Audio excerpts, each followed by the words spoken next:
এটাই তোমার কক্ষ। পছন্দ হয়েছে? শুকরিয়া জ্ঞাপন করছি, আমার অনেক পছন্দ হয়েছে।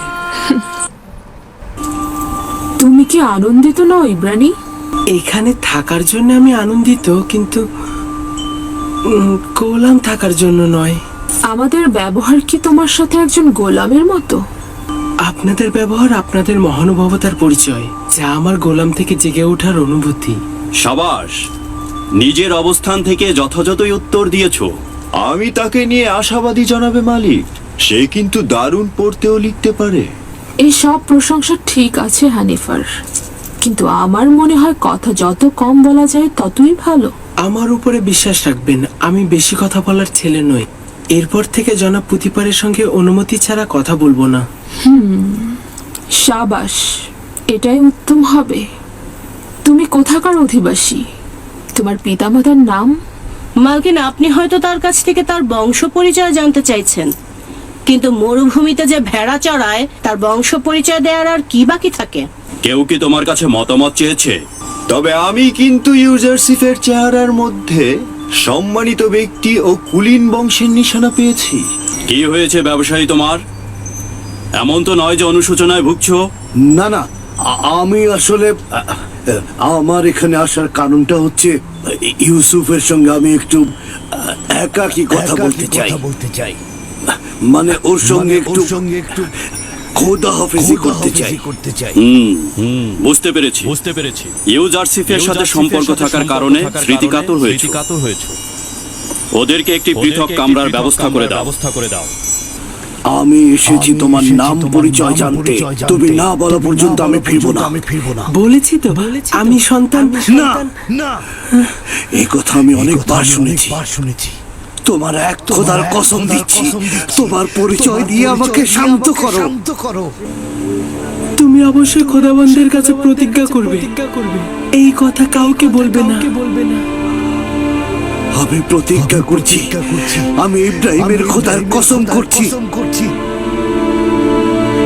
আমি ইউসুফ ইবনে ইয়াকুব ইবনে ইসহাক ইবনে ইব্রাহিম। আমরা তো চাচাতো ভাই। তুমি ইসহাকের বংশধর এবং আমি ইসমাইল জাবিউল্লাহর বংশধর। খোদা আমাকে ক্ষমা করবেন না। এটা কি কাজ করলাম আমি? কেন আমি তোমাকে বিক্রি করলাম? আমি জানতাম আপনি আমার চাচাতো ভাই, এবং আমাকে বিক্রি করার জন্য আমি অনুতপ্ত নই। আমি অবশ্যই যে কোনো ভাবে মিশরে আসতাম।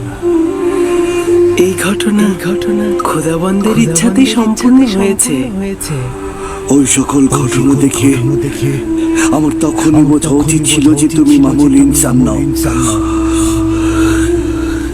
তুমি একজন পয়গম্বর। আমাকে ক্ষমা করে, আমি পয়গম্বরকে চিনতে পারি। উঠুন, আমি তো আপনাকে আগেই বললাম যে মহান খোদা তাআলার নির্দেশেই আমাকে মিশরে আসতে হয়েছে। এটা তো আপনার দোষ নয়, আপনি আমাকে এনেছেন। আমি কৃতজ্ঞ। আমি মিশরের প্রিয় আলী জনাব পুতিফারের কাছে ক্ষমা প্রার্থনার আবেদন করছি। আমি অসহায় হয়ে তার কাছে একটা লেনদেনের তাকাত করব। বান্দা ইউসুফকে আমি বিক্রি করব না। সাবাস তোমাকে। কিছুক্ষণ পূর্বেও তোমাকে নির্বোধ ভেবেছি, কারণ তুমি ইউসুফের মতো হিরোকে চিনতে পারোনি। কিন্তু এখন দেখছি তুমি এরকম নও। অবশেষে তুমি হিরোটাকে চিনতে পেরেছো, কিন্তু একটু বেশি দেরি হয়ে গেল। বিক্রয় করবার পূর্বেই তোমাদের এটা চিন্তা করা উচিত ছিল। এখন অনেক দেরি হয়ে গেছে। জনাব পুতিফার, ইউসুফের জন্য আমি আমার সকল সম্পদ দিয়ে দিতে প্রস্তুত। তাগাদ করছি তাকে ফিরিয়ে দিন। তুমি কি শুনতে পাওনি? জনাব পুতিফার বলেছেন আর কোনো কিছুর বিনিময়ে ইউজারসিফকে ফেরত দেওয়া হবে না। আমি স্বীকার করছি এই লেনদেনের জন্য আমি অনুতপ্ত। আমরা ইউসুফকে বিক্রি করব না, আর ওকে ছাড়া এখান থেকে যাবো না। যদি আর একবার গোস্তাকি করো তো দুজনকে ধরে কয়েদখানায় পড়ব। এখান থেকে চলে যাও। আমি ইউসুফকে ছাড়া এখান থেকে যাব না। আলী জনাব, গ্রহণ করে ইউসুফকে ছেড়ে দিন। রুদামুন,